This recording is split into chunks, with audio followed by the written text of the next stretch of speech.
This is the Everyday AI Show, the everyday podcast where we simplify AI and bring its power to your fingertips. Listen daily for practical advice to boost your career, business, and everyday life. Yeah, Midjourney's great. With text, you can create jaw-dropping images and really push the limits of creativity. But can you actually grow your company with it? Can you grow your business, your department, your own career with just Midjourney? Well, we're going to talk about that today. If you're new here, welcome. My name's Jordan. I'm the host of Everyday AI. This is your daily live stream, podcast, and free daily newsletter, helping everyday people like you and me not just learn what's going on in the world of AI. There's a lot, but how we can all actually leverage it, right? Talking about Midjourney. How can we actually leverage that? We do it. Our guest today does it. So we're excited to talk about that. So as a reminder, if you're joining us live, drop a question. What do you want to know about growing with Midjourney? If you're listening on the podcast, make sure, check the show notes. There's actually going to be a link back to, I think, a LinkedIn thread where you can ask questions of our guest today, who is amazing, an amazing artist in Midjourney and more. So before we get to that, let's talk about what's actually going on in the world of AI news. A big one. Very big one. Let's start here. Microsoft has announced an open sourced version of ChatGPT for enterprise. This, y'all, is a big deal. So it is called Microsoft Azure ChatGPT, and it allows enterprises to run ChatGPT within their network, right? So I'm going to have a dedicated episode to this later, but I'm letting all of you know this is a big deal. Because one of the biggest reasons why so many companies have kind of pushed off AI is for security, or they maybe don't understand how it works with their data. So having Microsoft release this, not OpenAI, as an enterprise version, pretty big news. So make sure to check out more on that in the newsletter.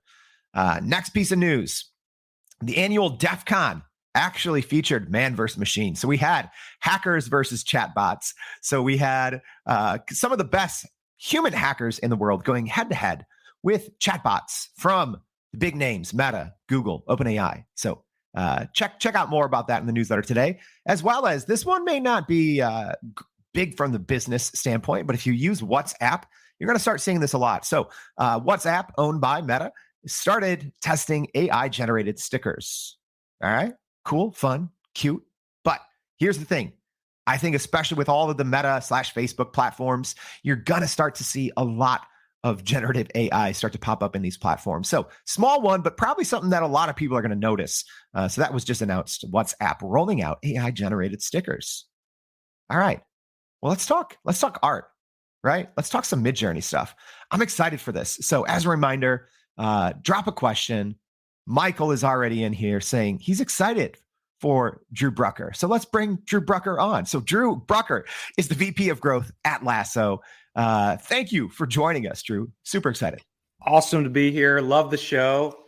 I think this show is completely necessary, right? Just based on how fast and the velocity in which things are changing. I thought that, that piece that you just brought up around the enterprise stuff, I mean, that is a game changer. So having something like this that you can log into every day and just kind of get caught up and feel like you know what's going on is key.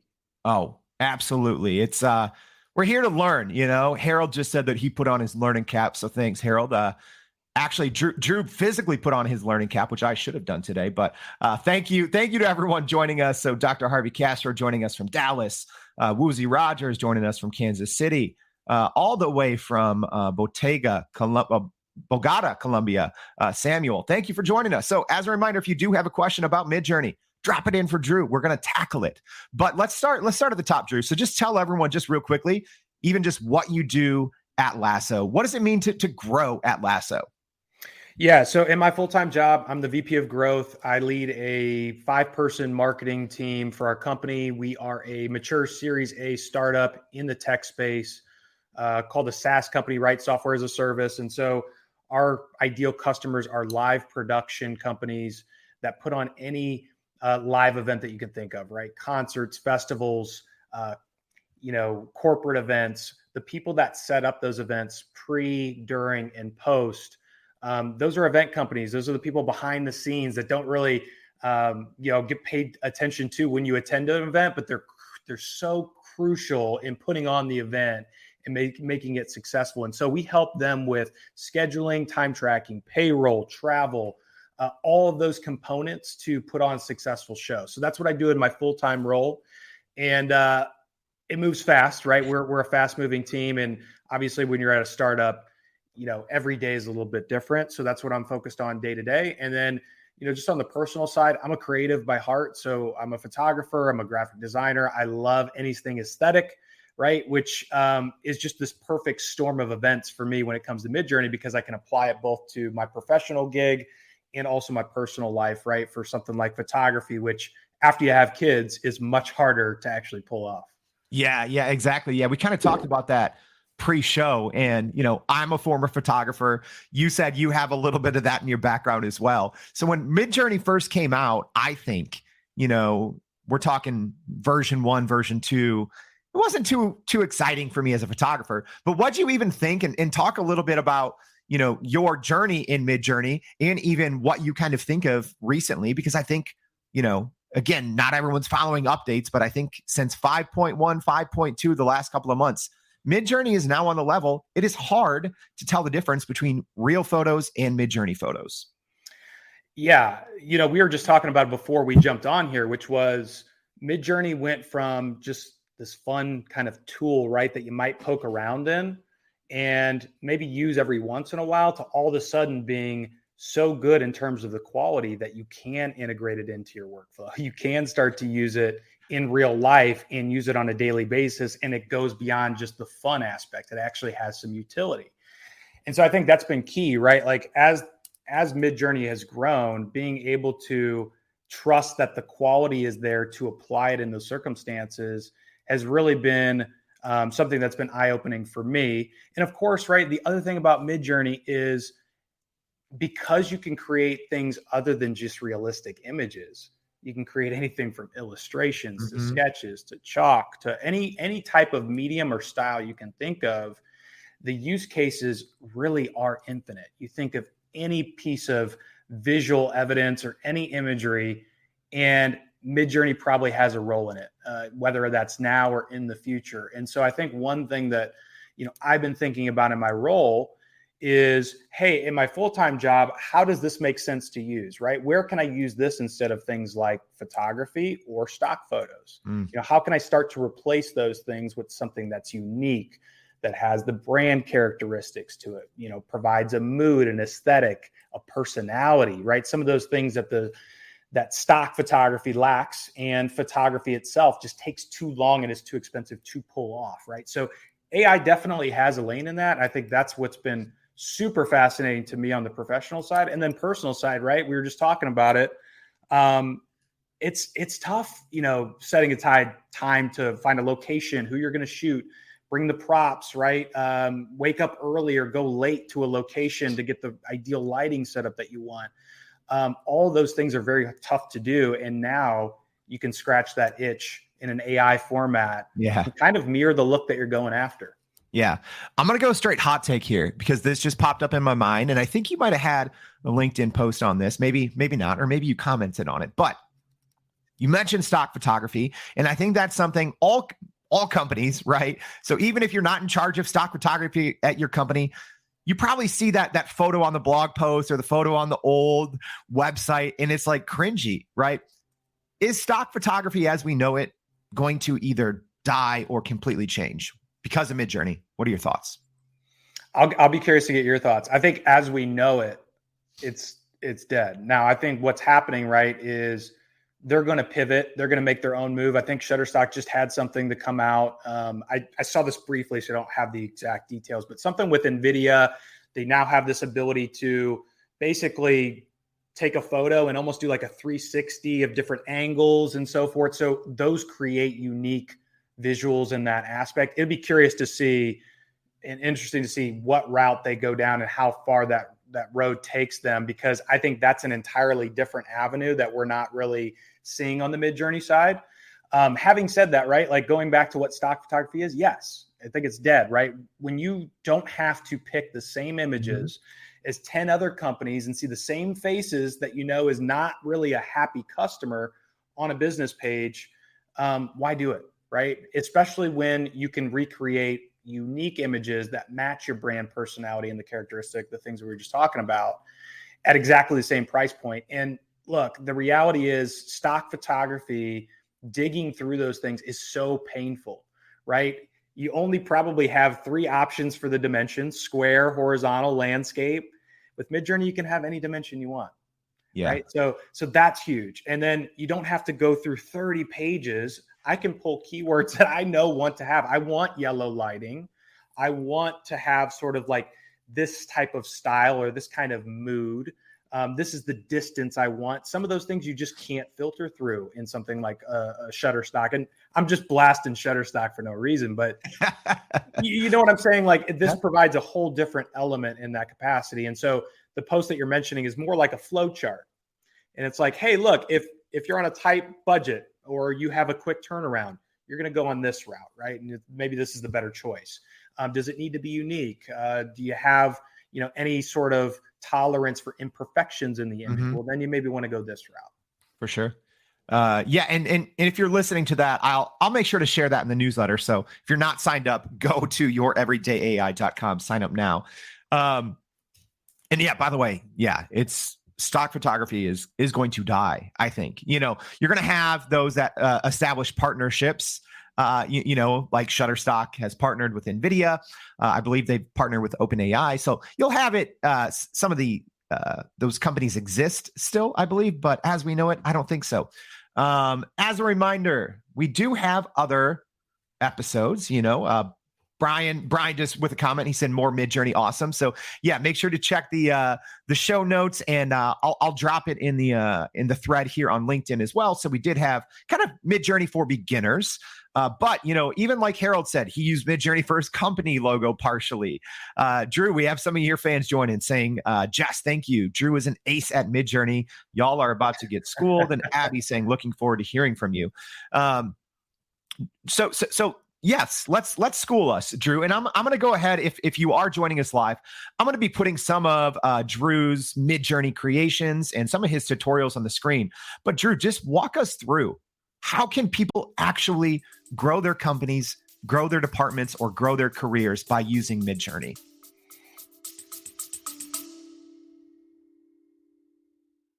Are you still running in circles trying to figure out how to actually grow your business with AI? Maybe your company has been tinkering with large language models for a year or more, but can't really get traction to find ROI on Gen AI. Hey, this is Jordan Wilson, host of this very podcast. Companies like Adobe, Microsoft, and NVIDIA have partnered with us because they trust our expertise in educating the masses around generative AI to get ahead.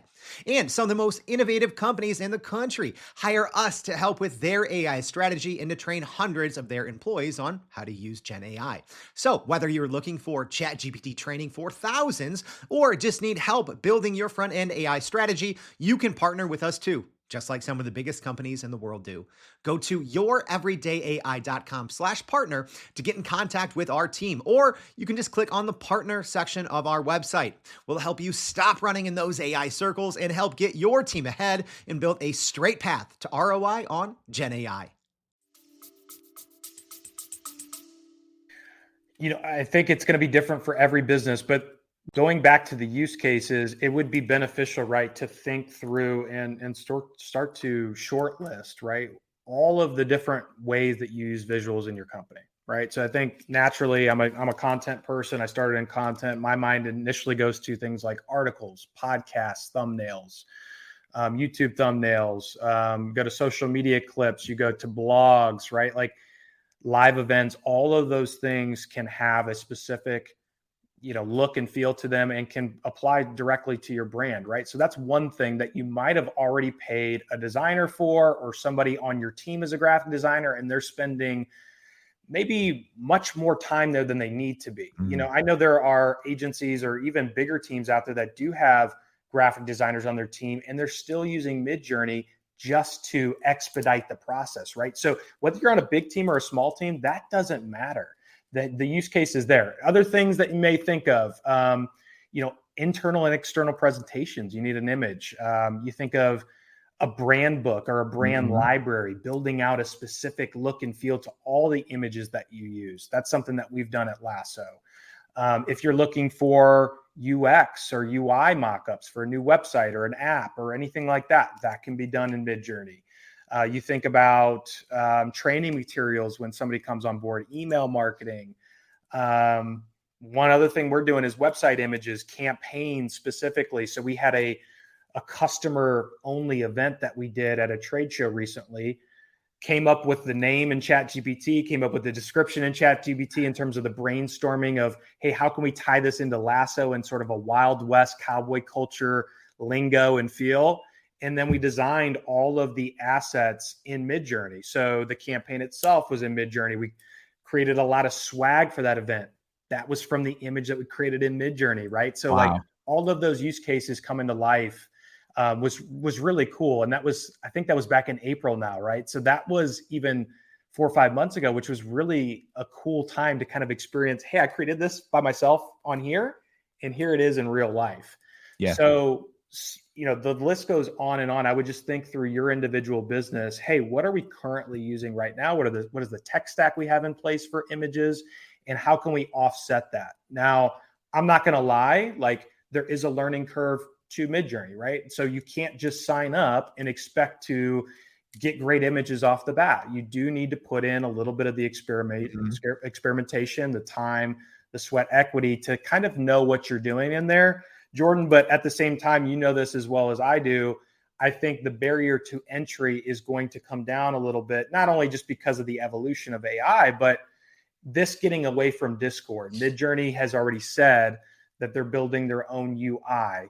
And I think Discord, whether you like it or not, right, a lot of people aren't comfortable in there. And so once that happens, I do think there's going to be a little bit more access and a little bit more, I guess, willingness to jump in. Yeah, 100%. And if you are brand new to Midjourney and you're hearing what Drew is saying, don't worry. We're going to have prior episodes in the show notes and in the comments here, on this LinkedIn thread. We have a couple episodes literally for beginners, going from sign up to all the way, nothing advanced, but some of the basics.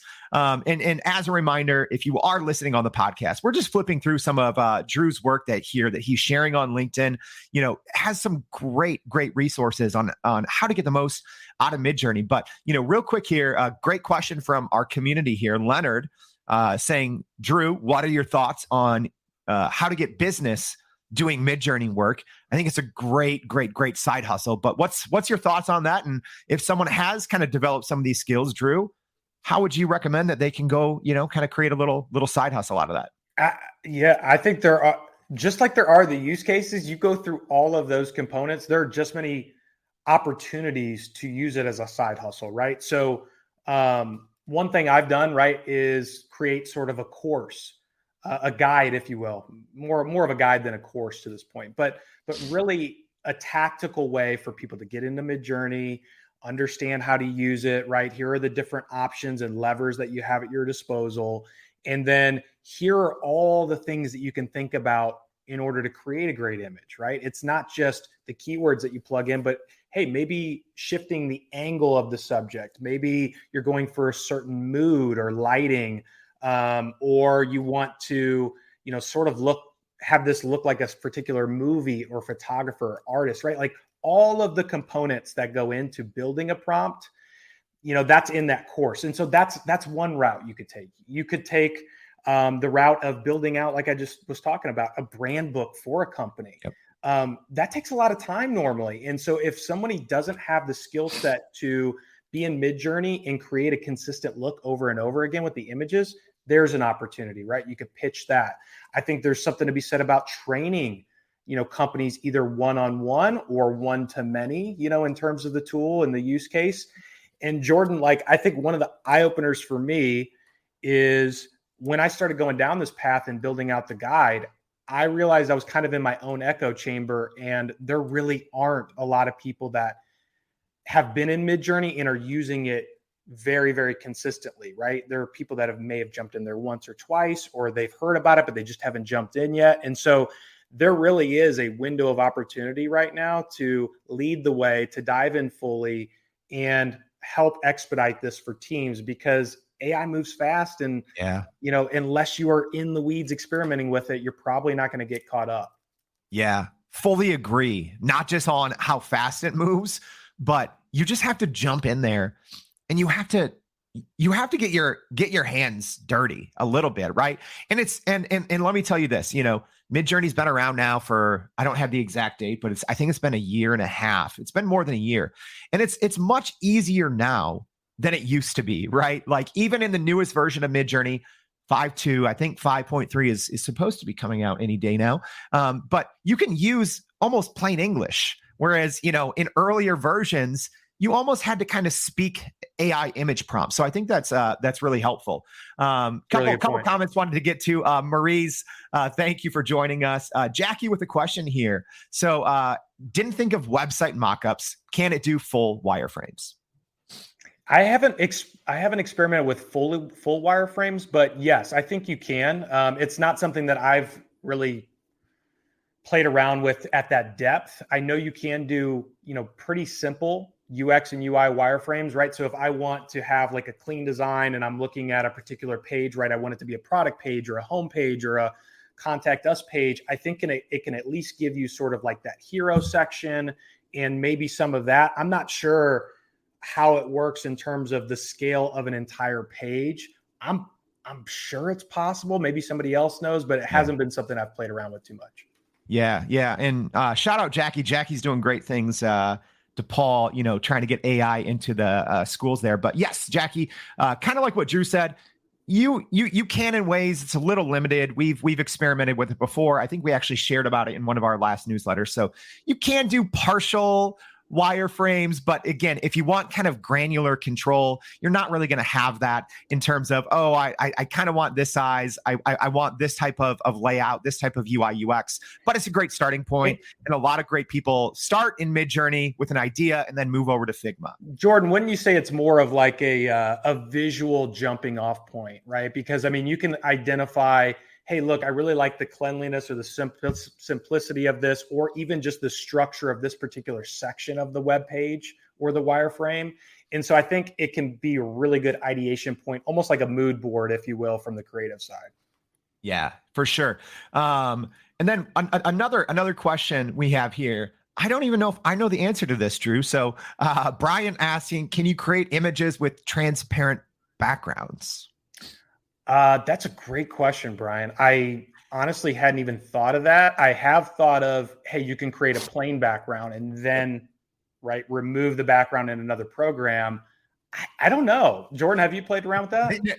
Yes, I've tried it, but kind of like what you said, Drew, I think the best we've ever been able to do is just a plain white background, and then, open it in Canva, Photoshop, any, remove background program.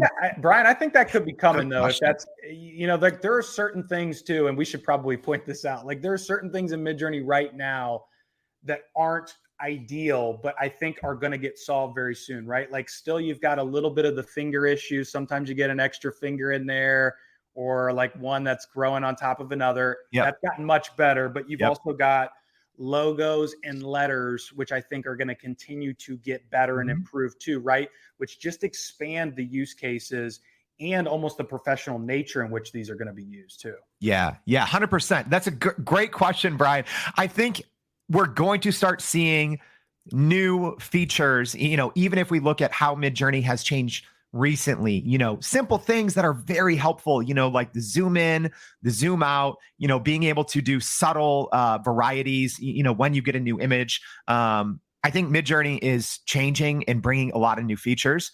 So yeah, I wouldn't be surprised. But Drew, we've gone all over the place. We've gone top to bottom. We've talked about growth. We've taken some great questions.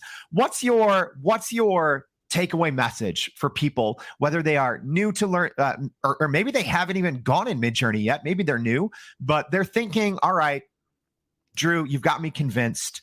Aside from following you on LinkedIn and sharing, following a lot of the great tutorials that you share, what's your advice for people that are a little newer and they really just want to grow their company or grow their career with Midjourney? What's the takeaway message?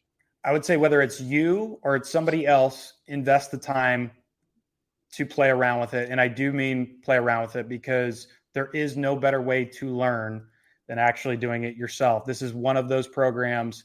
You could follow other people's prompts. You could get all these tactical advice, but unless you are playing in the program or you know somebody that is, you're not fully going to understand how much it can be used. So I think one thing is just going through that experimentation and playing around with it. That is going to naturally and organically open your mind to different ways to use it. One of the cool things about it currently being in Discord, right, is when you jump in, you are going to be pushed into what's called the newbie channel, so you can see other people's prompts that are generating at the same time as yours, which I think personally is a great way to learn at the beginning. You're starting to see different words. You're starting to see what's called parameters, right? These dash words, or AR, right? What does this mean? Let me plug that in mine and see what this does. And so I think, there's definitely power in that. And so if it's not you, it should be somebody else on your team. And I'm talking to anybody that's just an individual contributor, all the way to somebody that's on the C-suite. I just talked to a team of VP of sales, VP of marketing, and C-suite of why this is important and why they should care. And I think the reasons are pretty simple, right? Money, time, and compromise in terms of the way that you're getting these images, that alone is worth it. But then when you think about the competitive advantage of AI, the scalability that comes into play, the enhanced creativity and potential virality that you can attract by using these images, it's a no-brainer. So make sure that you're spending the time and energy, whether it's you or somebody else in your team, in this area. It's going to be important, and it's only going to get better from here. Yeah, absolutely. Drew is not lying to y'all, guys. Like, as a former photographer, designer, small business owner, this Midjourney, I think, is one of the most exciting advancements in internet technology that I've seen in a very long time, including ChatGPT, which I'm a huge fan of. But Midjourney right now, I think is just so far ahead of other players in the AI image generation space. Like what Drew said, definitely worth checking out. Drew, thank you so much for sharing your insights, intel, strategies to help people grow on Midjourney. Thanks for joining us. Awesome to be here. And if anybody has any questions after the show, I'm free as well. Jordan, thanks for having me, man. Yeah, absolutely. As a reminder, go to youreverydayai.com. We went over a lot in today's episode. We're going to be breaking down everything that Drew and I talked that we talked about. Also, we'll have links to some of his work and guides. They're definitely worth checking out. So make sure you go to youreverydayai.com, sign up for that free daily newsletter. And we hope to see you back tomorrow and every day on Everyday AI. Thanks. And that's a wrap for today's edition of Everyday AI. Thanks for joining us. If you enjoyed this episode, please subscribe and leave us a rating. It helps keep us going. For a little more AI magic, visit youreverydayai.com and sign up to our daily newsletter so you don't get left behind. Go break some barriers, and we'll see you next time.